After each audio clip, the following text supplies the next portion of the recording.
Respecto a la deuda externa que estábamos hablando hace ratito,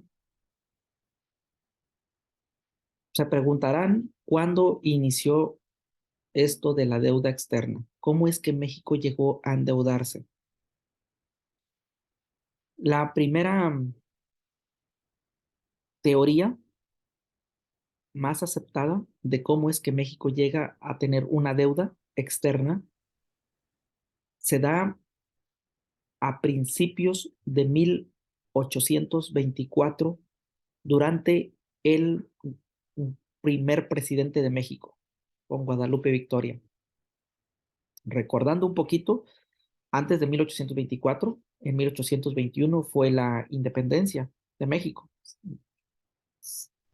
En septiembre, 27 de septiembre, se firma el acta de independencia. A partir de ahí hay un gobierno provisional, una junta provisional, quien dirige al país unos 9 meses aproximadamente. Después de ese lapso, toma, hay un golpe de Estado, más que un golpe de Estado, hay una imposición de un gobierno que se llama imperio, un gobierno imperialista por parte de Agustín de Iturbide, se autonombra emperador.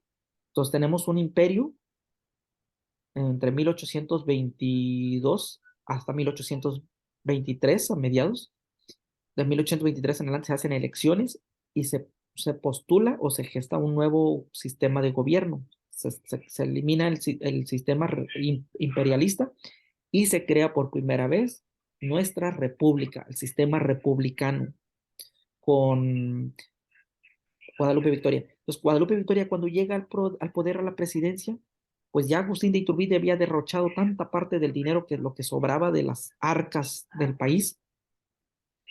Entonces, llega a la silla presidencial, acabamos de salir de una guerra de 11 años, 11 años de una guerra. Había dejado devastado al país sin caminos, sin carreteras, sin sin economía, sin ganadería. Todo el ganado se había acabado, habían robado, se habían vertido para comerlo para lo de la revolución. En fin, había una escasez, los terrenos todos devastados, no había dinero. Entonces, lo primero que tiene que hacer es pedir préstamo. Ok, permítame tantito.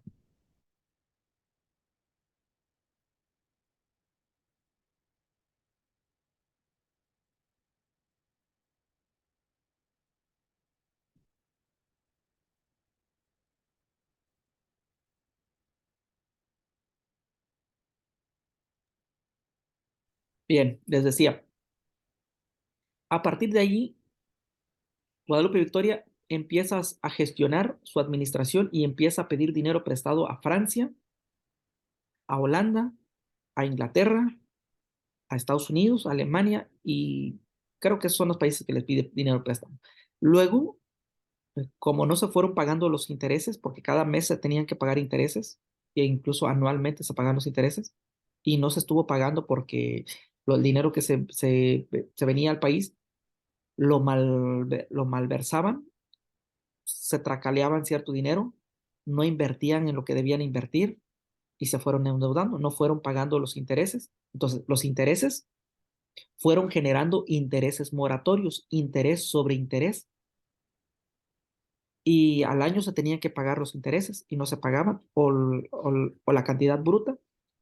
Pasa otro cuatrienio, eran cada 4 años, otro cuatrienio, otro gobierno igual, lo mismo, recibe el país en deuda, sin fondos, empieza a pedir dinero prestado por aquí, dinero prestado por allá, y se compromete, firman pagarés de estar pagando mensualmente o anualmente los intereses, y dejan de pagar, y así sucesivamente. Luego llegamos rápidamente les hago un recuento, ¿no? Con Benito Juárez en 1800, perdón, Benito Juárez, no, sí lo comentamos con Benito Juárez, pero antes, en 1838, 1836, con Santa Ana y Mariano Escobedo, o no recuerdo, ay, se me escapa el nombre del presidente, pero estando Santa Ana también por allí, dentro de la parte de la presidencia, se deja de pagar intereses y Francia hace su primer bloqueo, que es la guerra de los pasteles, que fue como un pretexto esa de guerra de una pastelería, pero más bien era también exigir el pago de los intereses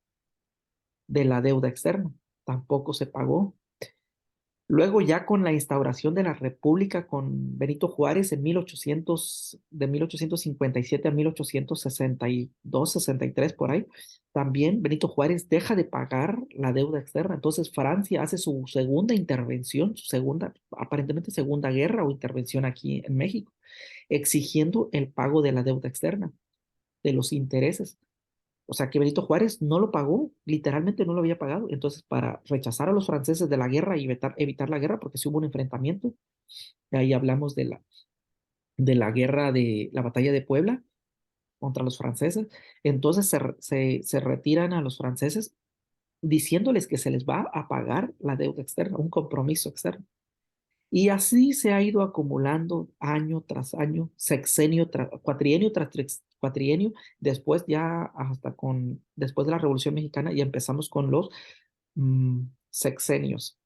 Cada sexenio se ha ido dejando de pagar la deuda externa. Algunos presidentes intentaron ir pagando los intereses. Ahorita se están pagando los intereses de intereses moratorios y no sé qué otras políticas o medidas tenga el gobierno para estar pagando la deuda externa.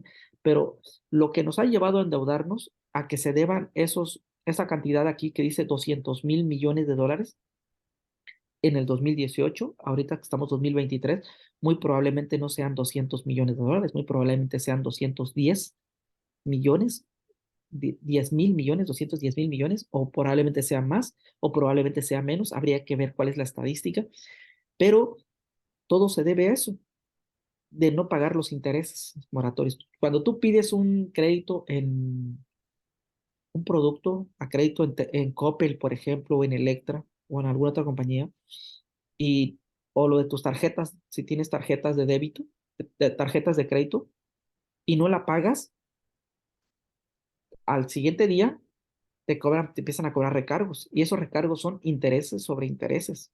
Entonces ya no vas a pagar los intereses que debías, sino otros intereses por no pagar los intereses, más a pagar el total, el bruto. Así estamos con México. Esa es nuestra deuda externa. Y así están muchos países, no solo México. De hecho, Estados Unidos tiene una gran deuda también. Estados Unidos tiene una deuda externa tremenda. España lo tiene aún más todavía. Y más con esto del COVID-19, muchos países como España, Italia, Estados Unidos y no recuerdo de otros países europeos, ascendieron o aumentaron su deuda externa. Ahora, ¿con quién es la deuda externa de Estados Unidos? Porque Estados Unidos no es quien financia económicamente. Realmente los que son los poderosos son los inversionistas particulares o privados. Estamos hablando de Fondo Monetario Internacional, Banco Mundial, esos organismos, incluyendo también podríamos exponer ahí a la OCDE, a la Organización para la Cooperación y el Desarrollo Económico, que son los que mueven el dinero, son los dueños del dinero. Y esos son socios, podríamos decir, podríamos pensar que hasta los Rothschild, los Rockefeller, familias que tienen el control de la producción del dólar en Estados Unidos. No sé si sabían, por ejemplo, ustedes que eh, los Rothschild, la familia de los Rothschild, que son de ascendencia judía, son los dueños de la Reserva Federal de Estados Unidos, es decir, son los dueños de los lingotes de oro. Entonces, cada vez que Estados Unidos, el presidente de Estados Unidos, ahorita Joe Biden, quiere producir dólar o quiere expedir más dólares, pues le tiene que pagar en lingotes a los Rothschilds para poder expedir dólares. Entonces, los particulares son los que tienen el control de la economía de muchos países a nivel mundial. Hablamos del Fondo Monetario Internacional y del Banco Mundial. Ahora, el otro indicador que nos dice qué tan bien o qué tan mal está un país son las exportaciones. Son los productos y servicios de un país que un país le vende a otro país. A cambio de esta venta se obtienen divisas, es decir, dinero extranjero, generalmente dólares o euros, ¿no? Que es la moneda con la que se realiza la mayor parte del comercio internacional. Es más común el dólar que el euro, pero bueno. Ahora, cuando México obtiene este tipo de ganancia o este tipo de utilidad, es por su nivel de exportación de productos. Cuando está vendiendo ropa, calzado o algunos otros bienes o servicios a otros países y a cambio de vender esos productos recibe dólares o recibe euros. Usualmente es más dólares. Por ejemplo, ¿cómo lo vemos esto en el Tratado de Libre Comercio? Cuando México exporta sus aguacates, jitomates y los productos de consumo en el hogar hacia Estados Unidos y hacia Canadá, entonces recibe a cambio dólares. Y cuando entran más esas monedas, entonces esa es la utilidad o es la ganancia. Y también Pero, hay otra forma de... no, Carlos, ¿puedes sí, apagar tu micro? Gracias. Cuando hay otra utilidad es en las importaciones, otro beneficio, que son los productos y servicios que un país le compra a otro. Así, exportar es vender en el mercado internacional y en el caso de la importación es comprarle a otros países. Bueno, ahora, se obtiene dinero exportando. México al exportar obtiene dinero, pero cuando importa productos de otros países, compra de otros países, usualmente no entra dinero, literalmente no entra dinero en ese momento. Puede entrar dinero cuando México, al comprar esos productos, los invierte o los reinvierte y los revende aquí en el país, puede obtener utilidades. Es así. Entonces, si un país nos vende a nosotros, que nos está importando productos, el país que nos está vendiendo es el que está automáticamente en ese momento generando utilidades. Entonces, aquí vemos que México tiene esas dos formas de operar. Exporta productos y también importa productos de otras naciones. Importamos muchos productos que vienen de China y de otros países, sobre todo en el ámbito de la industria. Aquí Tijuana, por ejemplo, es una de las economías, una de las ciudades que importa muchos productos de China y de Estados Unidos, pero también pero también exporta muchos productos a esos países y a otras naciones. Y la última, o el último indicador macroeconómico se llama balanza comercial. La balanza comercial es la relación que hay entre las exportaciones y las importaciones que existen entre dos países, o sea, la relación que hay entre la exportación y la importación. Es el resultado de la balanza comercial es de dos tipos, superávit y déficit. No sé si han escuchado mucho que actualmente se habla mucho del superávit de un país y el déficit. Entonces, el superávit y el déficit se manejan en función de la exportación o de la importación. Cuando hay un déficit, perdón, cuando hay un superávit, cuando hay un aumento, se tiene superávit cuando a un país le vende a otro más de lo que le compra. Por ejemplo, Estados Unidos le vende a México más de lo que le compra. Por lo tanto, la balanza comercial de Estados Unidos con México es superavitaria. Cuando dice aquí, cuando Estados Unidos le vende más a México, si Estados Unidos le vende muchos productos a México, automóviles, televisiones, mm, petróleo o lo que sea que le esté vendiendo, hidrocarburos, sea lo que sea que le esté vendiendo, el superávit de México, de Estados Unidos va a ser muy elevado porque le está vendiendo mucho a México. O sea, está entrando mucho dinero, mucha divisa a su país de Estados Unidos. En cambio, existe déficit cuando un país compra más de lo que vende. Siguiendo con el mismo ejemplo, la balanza comercial de México con Estados Unidos es deficitaria porque le compramos más de lo que le vendemos. Entonces, si México le pasa comprando productos, importando productos de Estados Unidos, importando, comprando, importando, comprándole productos, entonces en México va a haber un déficit en la balanza comercial. Lo que le conviene a México es exportarle, venderle a Estados Unidos o venderle a otros países. Ese sería el superávit. Entonces, hay superávit en un país cuando México, vamos a poner el caso de México, cuando México esté exportando a Canadá, a Estados Unidos, a Francia, a Holanda, a Inglaterra, a Panamá, a Colombia. Si está exportando sus productos, va a tener superávit. Pero si México no tiene aguacates, no tiene mangos, no tiene jitomates, no tiene producción de cebolla, no tiene producción de cilantro, no tiene producción de eso porque ya no hay agricultores, todos se fueron, entonces ya nadie cultiva la tierra, las tierras ya no sirven, ya están deplorables. Entonces México para poder alimentar, el gobierno para poder darle alimento a la gente, para que la gente pueda comprar eso en el mercado, lo que va a hacer es comprar a Colombia, comprarle a Guatemala, comprarle a Estados Unidos, comprarle a Canadá esos productos. Entonces México le va a estar comprando mucho a esos países y va a haber un déficit en la economía del país de México, porque está comprando más y no está vendiendo. Así de fácil, así se entiende este concepto del superávit y el déficit. Entonces, superávit es cuando México exporta muchos productos a otros países, hay superávit, pero cuando compra, porque no tiene esos productos o esos servicios, no tiene telefonía, no tiene red inalámbrica, no tiene esto y lo compra de otros países, se va a ver reflejado en un déficit en su economía. Y al haber déficit, naturalmente que va a haber desempleos y al haber desempleo va a haber mayor migración a otros países. Las personas abandonan México por irse a otros países. La esperanza de vida se va a ver afectada.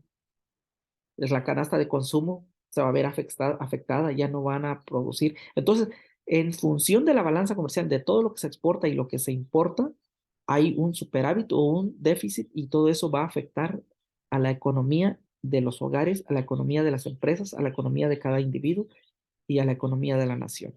Entonces, estos conceptos están muy relacionados y ahorita vamos a ver dos conceptos muy importantes que se llaman desarrollo económico y crecimiento económico, que no son lo mismo, pero que están relacionados con estos 19 indicadores macroeconómicos que vemos. Me parece que ahorita les tengo una actividad aquí. Bueno, este es un ejercicio para que lo contestemos así visualmente. ¿Qué nos dice aquí que analicemos este cuadro comparativo en relación con los indicadores macroeconómicos? Y les voy a hacer una pregunta o dos. Vemos los indicadores macroeconómicos, población, INB, PIB, crecimiento interanual del PIB per cápita, esperanza de vida, tasa de analfabetismo y tasa de mortalidad. Estos son nuestros indicadores. Fíjense, tenemos 5 países: Japón, México, Estados Unidos, Brasil y Guatemala. Japón, por ejemplo, en población, les dice que tiene 127.1 millones de habitantes. México, un estimado de 94. Claro que esto no es ahorita real, ¿no? Es de otros años, pero es para que entendamos cómo se mueve esto. México, 284, perdón, Estados Unidos, 284 millones de habitantes. Brasil, 172.6 y Guatemala, 11.7 millones de habitantes. Ahora, fíjense en el ingreso nacional bruto. Japón tiene 4.574 millones de dólares. México sí 550, Estados Unidos 9.900 y así sucesivamente. Ahora, fíjense en el ingreso per cápita por cabeza. En Japón, por persona, 35.990 dólares por persona al año. Es lo que ganaría una persona por año. En México, una persona ganaría 5.540 dólares al año, pensando que yo ganaría eso o produciría eso en el país. O sea, lo que yo percibo es lo que yo estoy ganando en el país, 5.540 dólares. Estados Unidos 34.870 y así con los otros países. Y en el crecimiento interanual, vemos que Estados Unidos 0.6, México tiene menos 1.8. Estados Unidos y Brasil andan por ahí a la par y Guatemala un menos. La esperanza de vida, Japón tiene más que los demás países. La tasa de analfabetismo, vemos que Japón no tiene cero, Estados Unidos también tiene cero y el que tiene más es Guatemala, ¿no? Y la tasa de mortalidad, vemos que hay más mortalidad tanto en Guatemala, Brasil y México. Entonces, de manera muy general, ¿cómo vemos la posición de México aquí, comparado con Estados Unidos y Japón, Brasil y Guatemala? O en pocas palabras, ¿qué país miran ustedes que tiene un alto desarrollo económico y crecimiento económico? ¿Cuál creen que sea el país que tenga una mejor economía? Japón, por supuesto. Muy bien. Seguidamente de Japón, ¿cuál sería el país que vemos que está económicamente más estable?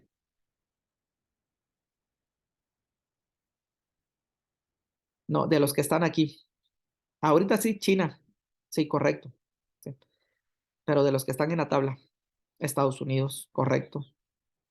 Ahora, ya tenemos Japón, Estados Unidos, México, Brasil y Guatemala. ¿Quién seguiría?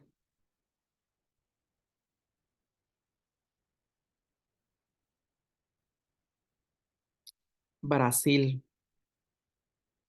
Ok. Luego pondríamos a México. Es muy relativo, podría ser en Brasil y México al mismo tiempo, porque aunque tiene un crecimiento interanual México, pero en ingreso per cápita lo tiene más México. Pero también habría que comparar con su población. Pero bueno, ahí estarían México y Brasil en tercer lugar, ¿no? Y como último lugar pondríamos a Guatemala. Muy bien. Ok, voy a mencionarles rápidamente tres sectores productivos que hay en las naciones, en muchos países. En, para conocer la economía de un país, la podemos distribuir en tres sectores. Estos tres sectores son los que nos dan estabilidad aquí en México, por ejemplo. El primer sector se llama sector primario o agropecuario. Esta es la base de nuestra economía, jóvenes, el sector primario o agropecuario, que incluye actividades que se hacen en el campo como la agricultura, la ganadería, cuidado de diferentes tipos de ganado, ovejas, borregos, etcétera, y la silvicultura, que es la producción de madera. Estas son las actividades donde los recursos se aprovechan tal y como se obtienen de la naturaleza. Entonces, la mayoría de la economía en México se mueve por estos servicios.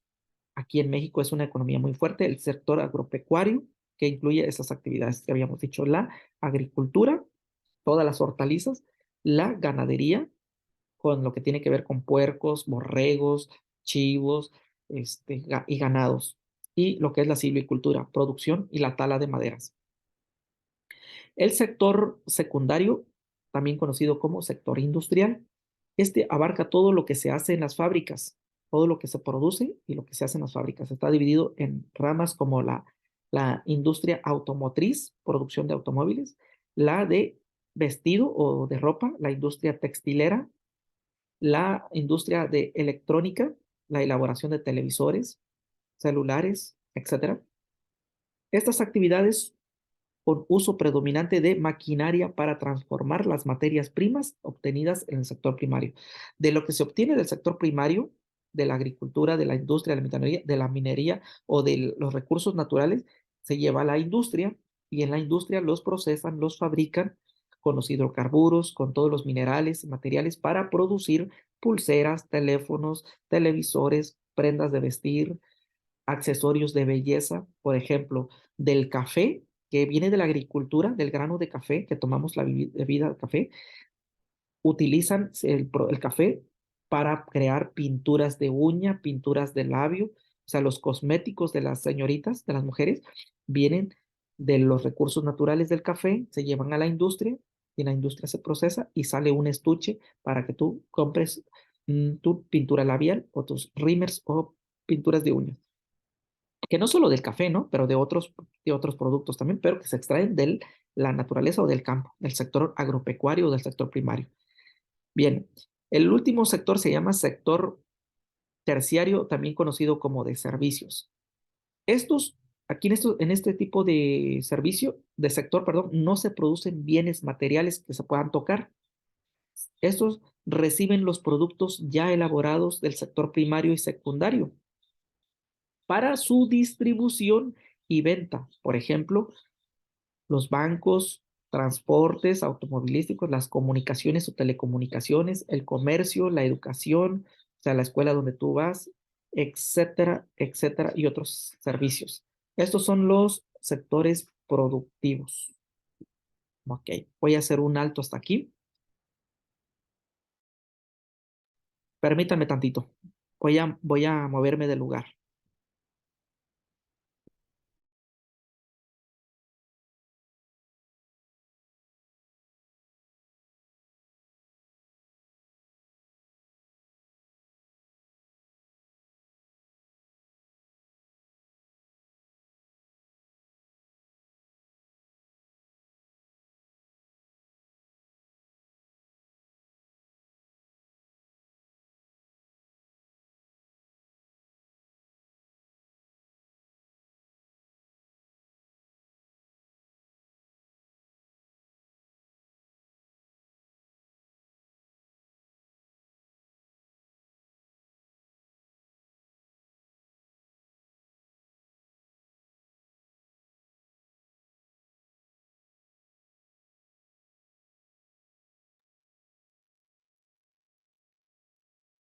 Bien, entonces estos son los sectores productivos. En estos tres tipos de sectores está basada nuestra economía.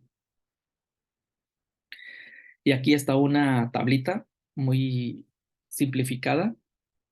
En el primario vemos que es el campo y los ejemplos serían cultivo de manzanas, pastoreo de cabras, la pesca, explotación relacionada de bosques. En el secundario serían las industrias o fábricas, la producción de televisores, maquinarias, carros, ropa, relojes, plumas, construcción, etcétera. En el terciario estarían los servicios, que son las tiendas, telefonía, transportes, gobierno, bancos, mensajería, servicios educativos, administrativos o turísticos. En México, por ejemplo, nos dice que hubo periodos en la que la historia de nuestro país en los que los sectores primario y secundario desempeñaron un papel importante en la economía. En la Nueva España, por ejemplo, cuando era aquí un virreinato, la principal era el sector primario. Sobre eso se basaba la economía. Ya poco después llegó la, la industria o la fábrica, el sector secundario. Pero ya después del periodo post-revolucionario es cuando ya tenemos la actividad eh, industrial, porque ya llegan las petroquímicas aquí a México, se industrializa un poco el país, se moderniza con la llegada de Porfirio Díaz al gobierno o al poder. Entonces, en la segunda mitad del siglo XX fue que el sector de servicios alcanzó un mayor desarrollo, lo cual conllevó a grandes transformaciones en la ciudad. El aumento de escuelas, oficinas de gobierno, expansión de redes de carreteras, transportes aéreos, medios de comunicación y servicios prestados de profesionales de todo tipo de índole. Entonces, a mitad del siglo XX, estamos hablando de 1950 en adelante, México ya no solo vive del sector primario y del sector secundario, sino que ya México incorpora el tercer sector, el sector terciario, que es de bienes y servicios. Entonces se crean las bancas, la telefonía, las redes de transportes aéreas, marítimas, carreteras, férreas, subterráneas, marítimas, etcétera, etcétera. Y se empiezan a dar muchos más giros comerciales. Entonces, hasta ahorita esos son nuestras tres fuentes de economía, nuestros tres sectores básicos de economía. Ok. Aquí tengo una actividad para que la realicen en su cuaderno. Tómenle un screenshot a la pantalla, tómenle una foto de captura y ustedes van a contestar allí cuáles son los tres sectores económicos que existen en su comunidad, es decir, aquí en Tijuana, y en qué consiste cada uno. Ya no lo hagan a nivel macro, como lo vimos ahorita en el ejercicio, a nivel nacional, sino a nivel micro, es decir, a nivel Tijuana. ¿Cuáles de esos tres sectores económicos que vimos es el que prevalece o el que hay aquí? Si ustedes me dicen, en Tijuana hay sector agropecuario, sector primario, agropecuario o primario. Entonces pónganme ejemplos. ¿Qué se produce aquí en Tijuana o aquí en Baja California? Mejor dicho, vamos a hacerlo a nivel un poquito más grande. A nivel Baja California, ¿qué se produce en el sector agropecuario o sector primario? Y así en el sector secundario, si es que lo hay, sector terciario, si es que lo hay, qué se produce aquí en Baja California o en Tijuana. Dice, proporciona 3 ejemplos de tu comunidad relativos a cada uno de los 3 sectores. Bueno, en, en el primero yo les estoy poniendo que sean, bueno, vamos a hacer lo siguiente. En el número 1, que sean a nivel general, háganlo a nivel macro. En el número 2, sí proporcionen 3 ejemplos ya relativos a Tijuana o Baja California. Okay. Entonces, el primero que sea a nivel general, a nivel México. Y en el segundo, a nivel Baja California o a nivel Tijuana. Bueno, esa sería su actividad. Ok, aquí hay otros conceptos básicos para el estudio socioeconómico, para ir entendiendo todo esto, cómo funciona el desarrollo económico. Hay cuatro elementos que debemos tener en cuenta para permitir ver que un país produce mejor y tiene un mejor nivel de bienestar mayor para su población. Son 4. Los recursos humanos. Por recursos humanos entendemos a la población. Es decir, lo más valioso que tiene un país, una nación, son sus recursos humanos, es decir, las personas, porque las personas son las que trabajan, las personas son las que producen, las personas son las que brindan los servicios. ¿Quiénes realizan la actividad agropecuaria? ¿Quiénes son por las que tenemos jitomates, papas, aguacates, chayotes, zanahorias en nuestra comida, nuestras verduras? Cuando tú vas a un restaurante y pides una ensalada, ¿quién es realmente el que produce? El agricultor, el que está allá en el campo de sol a sol trabajando. Entonces, si tienes un teléfono celular de 35,000 pesos o de 25,000 o 15,000 y con ese teléfono de 5,000 o lo que sea, estás haciendo tu actividad, tu tarea, estás estudiando, te conectas en línea, ¿quién es el quien lo produce? Los seres humanos. Entonces, el capital más valioso que tiene una economía, un país, son sus recursos humanos, la gente. ¿Ok? Ese es el elemento más importante. Es el potencial más productivo de una población. Ahora, dice aquí que este recurso es un elemento de desarrollo socioeconómico porque no es lo mismo el potencial productivo de una población analfabeta o con problemas de hambre, salud y seguridad que la capacidad productiva de una población altamente educada y con elevados niveles de bienestar social. Es decir, si un gobierno tiene a su gente preparada con todos los recursos, sin analfabetismo, con fuentes de empleo y con todos los elementos que ya mencionamos de los indicadores macroeconómicos, naturalmente que la sociedad va a estar bien, su gente va a estar produciendo mucho, pero si no hay educación, si hay desempleo y la gente no tiene buena alimentación, entonces la gente no va a producir lo que debe producir porque no ha desayunado bien, no ha comido bien, no tiene para comer. Entonces, es muy importante hacer. Otro elemento o concepto o factor muy importante dentro de una nación, aparte de los seres humanos, son sus recursos naturales. Es decir, aquellos recursos que la naturaleza misma ofrece. O sea, estos no los crea el ser humano, estos están por la naturaleza misma. El agua, que es un recurso natural. Los recursos minerales como el oro, la plata, el cobre, eh, hierro, petróleo, recursos silvícolas como las maderas, recursos pesqueros, mariscos y peces, recursos ganaderos, bovino, porcino, caprino. Cuando habla de porcino se refiere a los puercos, caprino se refiere a tenemos a los borregos, recursos turísticos, sus playas, sus bosques, entre mejores estén sus condiciones de playas o de zonas turísticas de las ciudades o los estados, ingresará mayor turismo, vendrán a dejar mayor dinero y la economía se eleva y hay mayor superávit en el país. Y todos los recursos que ofrece el ambiente físico de un país, esto es lo que lo hace más rico. Entonces, factores importantes, sus recursos humanos, su gente y sus recursos naturales. Otro factor importante es la formación del capital. Ok, la formación del capital, para no leérselo, se los voy a decir, que es cuando el gobierno eh, junta todos los bienes y todos los saberes, que son todos los activos, toda la riqueza que tiene un país en general, tanto lo que ya habíamos mencionado, todo lo que se produce, todo lo que se vende o lo que se oferta como servicio, sus industrias, sus naves industriales, que son barcos pesqueros o barcos de traslados, todo lo que son sus aviones, vías de comunicación, telefonía, sus redes hidroeléctricas, sus medios de comunicación, televisoras, radios, internet, sus servicios de banca, sus escuelas, sus universidades, todo eso que tenga un país, todos esos recursos, todos sus saberes o sus bienes que le sirven para producir las empresas, los hospitales y todo eso, eso es lo que lo hace más productivo a un gobierno y lo hace más fuerte. Y consiste también en preparar, a informar, formar o capacitar a todas las personas para que puedan desempeñar las funciones en todas esas, en todos esos servicios y puedan manejar todos esos bienes y esos saberes que tiene una nación, todas sus naves, sus fuentes de comunicación, sus vías de comunicación, sus industrias, para que esas personas estén capacitadas y habilitadas y puedan hacer uso de ellos y darles una mejor formación y capacitación a esas personas es su obligación y su objetivo del Estado. Bueno, y el número 4 es el cambio tecnológico y la innovación. Esto consiste en la aplicación de los descubrimientos de la ciencia al proceso productivo, en el desarrollo de una mejor maquinaria, en el diseño de mejores sistemas de comunicación, de producción y distribución.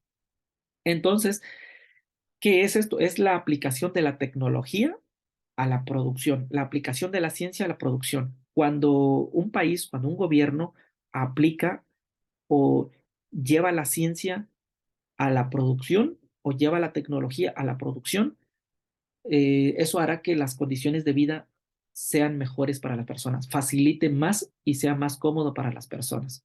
Entonces ahí estamos hablando de estos 4 elementos que son los más importantes dentro de una nación o dentro de un país. Ok. Y tenemos los conceptos básicos para el estudio del desarrollo socioeconómico que les había dicho, crecimiento económico y desarrollo económico. Estos dos conceptos los vamos a analizar ahorita. Rápidamente les leo esta introducción. En este segmento vamos a analizar estos dos conceptos para, aquí en México, para distinguir qué diferencia hay entre el crecimiento económico y el desarrollo económico. La diferencia y la relación entre estos dos conceptos. Es lo que vamos a analizar ahorita. Así que, chicos, les voy a pedir, o jóvenes, les voy a pedir que se vuelvan a conectar, aunque sea unos 10 minutos más para terminar esta sesión.